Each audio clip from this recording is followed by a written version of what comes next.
My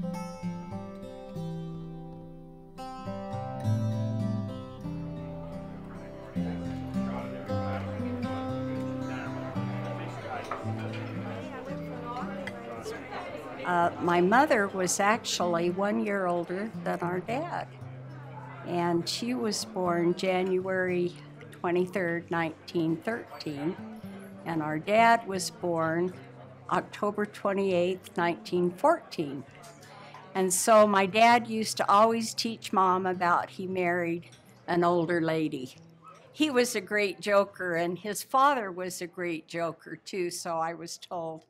Well, Dad's father worked at the railway station, and his mom was a stay-at-home mom at that time. He was a very handsome, dashing young man. He had a lot of friends, but he was very, very serious-minded, always has been. When he was in 8th grade, he got called out of school and was told that his father died of a heart attack on the railroad. He died in 1929 when the Great Depression just started. He had 2 sisters and a brother, and his brother, 8 months before his dad passed away, died of the influenza. Les's mother never quite recovered from that double loss in that year. And the one thing that Dad used to always say, if I could have one wish, I would have loved to have seen my mom happy. He never saw her really happy, and that always kind of bugged him. Once he lost his father, he knew he had that responsibility to take care of his mother and sisters. And I think that developed him as a person in knowing that it was his job to watch out for other people. I got a job at ZCMI as an errand boy. I got $50 a month, and I worked for 4.5 years for that. But that's when everybody was just hoping they'd have a job. I married in 1933. I fell in love at an early age, and so did she.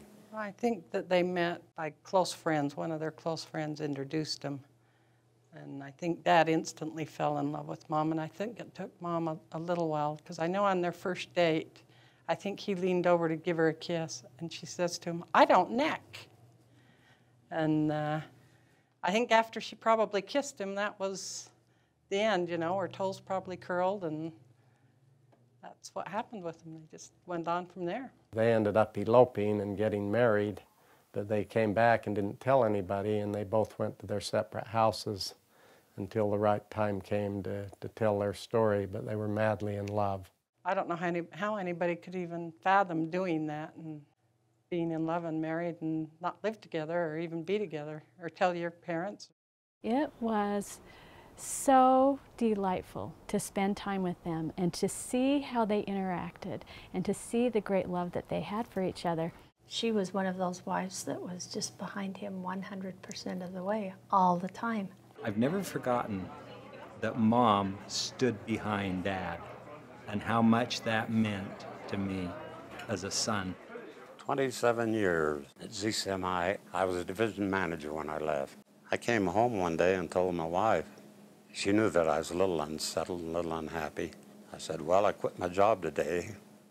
And she said, "Good, what are we going to do now?" And he says, "We're going to start our own business. I'll never work for anybody else." And then Dad said, "Okay, we need to get some money. I want all of you in on this venture, so leave the table, come back with your piggy banks, because I need some money to take a bus trip back to New York City." It was $63 or $64. And I thought that was a lot. And Mom was writing it down. And he said, "Okay, this will be the beginning capital of the Les Olson Company." They told us they was going to build a company that could be a family company that would not be for sale, that would go on from generation to generation, was their dream.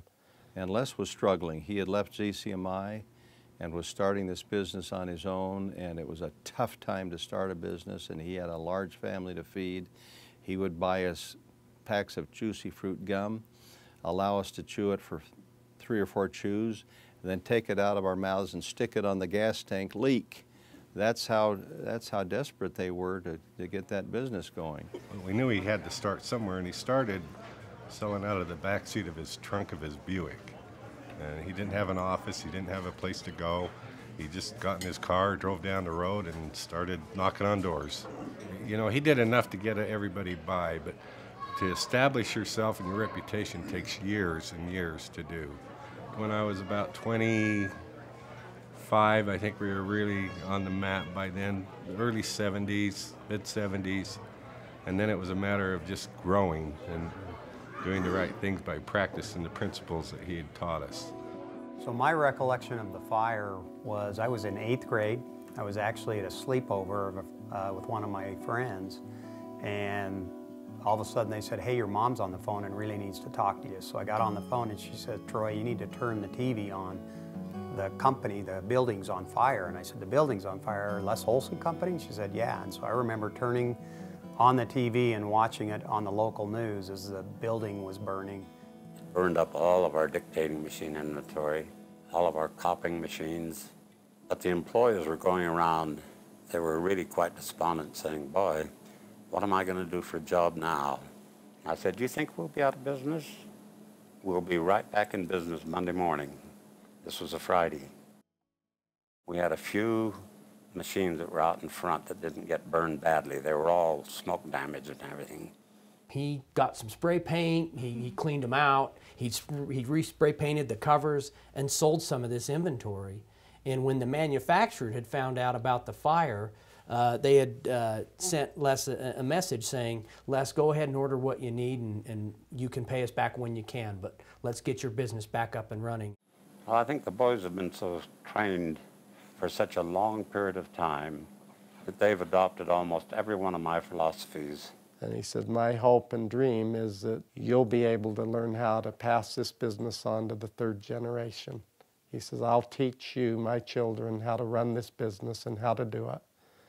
And then it's not my worry on the 3rd generation, it's your worry to figure out how to do that." I always remember my family being hardworking in the Les Olson Company business, and my grandfather always striving to make it a good business. And what it's done for family and other families since then is just remarkable. You know, a lot of people say, "How can you work with family? I could never do that." We think the opposite. How could I not? I can't imagine waking up every day, Monday through Friday, and walking in the door of a building to a bunch of strangers. I wouldn't want to come anywhere else because I'm around people who love me. Each one of the aunts and each one of the uncles are so good at different parts of the business that they've been able to coach the 3rd generation and teach us what they've learned, which they in turn had learned from Les and Reva. Well, I think one thing that's amazing for us is we've worked with our grandmother, our grandfather, a parent, siblings, cousins, nieces, nephews, and our own children. I never have sensed any territorial issues or any jealousy. They are really supportive of one another and respect each other for their talents, and I think that's part of their success. You can see by the way they run their business. They're compassionate, they care about their customers, they want to treat you the way you want to be treated. They're passing on something much more valuable than tangible things, than money, than a title, than a job. They're teaching true compassion, philanthropy. They're teaching these kids to pay it forward, and they're doing incredible value to all of the communities across the state of Utah. The great thing about Les Olson Company is that it is a one big family. We believe that whether you're actually part of the family or an employee or one of our great clients. When we sit in meetings with high leadership and they talk about company strategies and things, they talk in terms of people and families. You know, when you care about things like that and you put those things first, hey, you know, the business will just naturally grow. The 2nd generation taking over the 1st, that's where most family corporations go bust. When the next generation, who doesn't have quite the same value system, the same understanding of the business, the same commitment, the same work ethic, see family businesses go bust in the 2nd or 3rd generation more often than not. And I think that's really what the tribute is to the 2nd generation folks. They not only took the legacy from their parents and the success of that business, but they grew it. Maybe it's because it's such a credit to Les and Reva that we were taught to get along and work together. And he always told us, you know, this isn't a get-rich-quick company, but if you'll come in and you'll work hard, you'll have enough and you'll earn a good living. And more than that, you'll leave a lasting legacy. I remember he would always say, Annie, it takes all kinds of people to make a world. And so we have to accept people for how they are. And he had just a great attitude of everything. He always believed enthusiasm, man enthusiasm. And he said, he would tell me when I'd come to work, he'd say, Troy, are you happy today? I'd say, yeah, why? And he'd go, well, then notify your face. People are important, treat them that way. Always stand behind your word. People say you can't do something, the best way to prove them wrong is just to succeed. You know, nothing happens till somebody sells something. You can't be all things to all people, so be yourself. He said the 11th commandment was, thou shalt make a profit. I think the legacy is, as Grandma and Grandpa's sayings were, keep doing it right and keep going strong.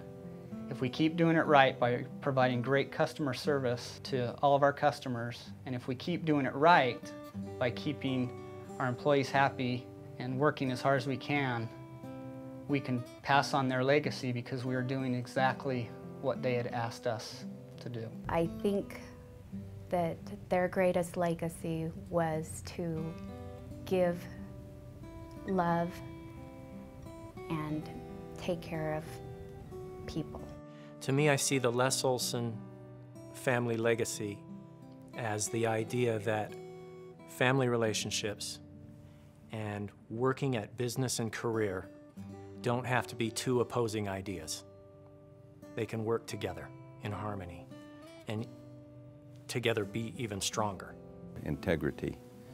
I think that's the word that comes to mind more than any other when I think of this family and what they've done with that business and as individuals. The Les Olson legacy is family, and not just the Olson family, but community. They make everyone feel part of their family by how they serve one another and others. Giving back to the community in every way that they possibly could. I think they've been fortunate to have a very successful business, the largest sharp copier dealer in the country. They've done very well, but what they've done also has been a great support to the community, giving back in many, many ways, always willing to help, always willing to support the less fortunate or the needy in the community. I think what they are doing for their children, their grandchildren, is much more important than any business. It's the family values, it's the traditions they've created, it's the religion they believe in, and it's in fact the family they will always be. It's just such an honor to be part of this family, and the greatest honor of my career at this company is to be able to sit in my dad's office and act as the chairman and CEO of that company. It's overwhelming. Strong 50 years of his story. Oh wait, it's not 50 years anymore. I better start over. Strong 50 years of history. That's the spirit of our family. Still going strong, still moving on. Where good service isn't expensive, it's priceless. Les Olson Company. That's so bad. There will be no singing. I draw the line. Right here. I will dance, I will do whatever. I refuse to sing. Strong years of history, that's the spirit of our family. Still going strong, still moving on. Where good service isn't expensive, it's priceless.